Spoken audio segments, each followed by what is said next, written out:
તો નમસ્કાર અને સ્વાગત છે બધાનું વ્લોગ નંબર 119માં. આજે થોડાક મોડા ઉઠ્યા હતા, કારણ કે જે બધાને ખબર જ છે કે 3-4 દિવસથી સતત આપણે ઉજાગરા થતા હતા. આપણે જે ટ્રીપમાં હતા અને એના કારણે આરામ કરવો પણ જરૂરી છે હેલ્થ માટે. તો બસ, અને જે મોડા ઉઠ્યા હતા આપણે, અને સ્ટ્રેચિંગ ને એ બધું આપણે નોર્મલી જે આપણે કરીએ છીએ તો આપણે બધું કરશું જ. તે નોર્મલી સ્ટ્રેચિંગ ને એ બધું આપણે વ્યવસ્થિત રીતે કમ્પ્લીટ કરશું અને તૈયાર થઈને જશું આપણે ઓફિસે પહોંચ્યા ને આખો તામઝામ સારો છે તો આપણને આજે ખબર પડી. ઓફિસેથી મિત્રો નીકળતા હતા અને આપણને આજે એક વાત યાદ આવી. તો મને થયું કે તમારે બધા રેસીમાં શેર કરવી જોઈએ. આજે હું શું નહોતા ને તો આપણે કંટાળો બહુ આવતો હતો, પણ કામની લીધે છે ને કાંઈ ખબર જ ન પડી. હું કંટાળો વધારે થોડીક વાર એવું લાગ્યું, પણ વધારે પછી કામ કર્યું આપણે તો આપણને એવું ન લાગ્યું કંઈ કંટાળો આવે છે કે શું નહીં. આમ તો દિવસ પણ જલ્દી પૂરો થઈ ગયો ને એવું લાગે. તો બસ હું એટલું જ કહેવા માંગુ છું કે જે પ્રેમાનંદજી મહારાજ જે આપણે બધાને કહે છે, કામ કરો, કામ કરો. તમે જો વધારે કામ કરશો, બધું કરશો ને તો તમને ઇતર પ્રવૃત્તિઓમાં જે તમારું બધાનું મન થતું હોય છે, જે બધું કરવાનું કે જે બધું ખોટું છે એ બધું જે કરવાનું મન થતું હોય છે, તો બસ તો એ તમને કરવાનું મન નહીં થાય ને. એ તો બધા તમે વિચાર પણ નહીં આવે. તમારે કામ વધારે કરવું પડશે.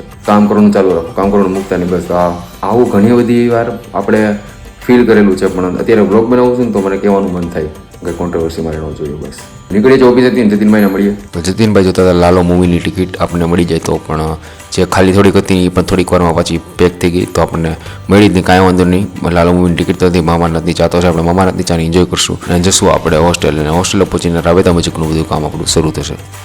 તો હોસ્ટેલ પાછા આવી ગયા છીએ અને બાર મિત્રો બધા મસ્ત રીતે ગીત બી ગાતા હતા, ગીત બી વગાડતા હતા. માહોલ મસ્ત ક્રિએટ કરેલો છે, તો મજા આવી થોડી વાર મને જોઈને. અને આપણે જો લખવાનું ને વાંચવાનું કામ રાબેતા મુજબનું કરશું. અને આવતીકાલથી વહેલો ઉઠીને વર્કઆઉટ કરવાનો પણ પ્લાન આપણે અમલમાં લાવવાનો વિચાર છે. આપણો વિચાર તો નહીં આપતો, જો કે ઉઠવું જ છે. જોશું હવે સવારે શું કરીએ છીએ. તો let's make tomorrow better than today. જય માતાજી લખતા જાજો અને મળતા જાજો બધું. Thank you.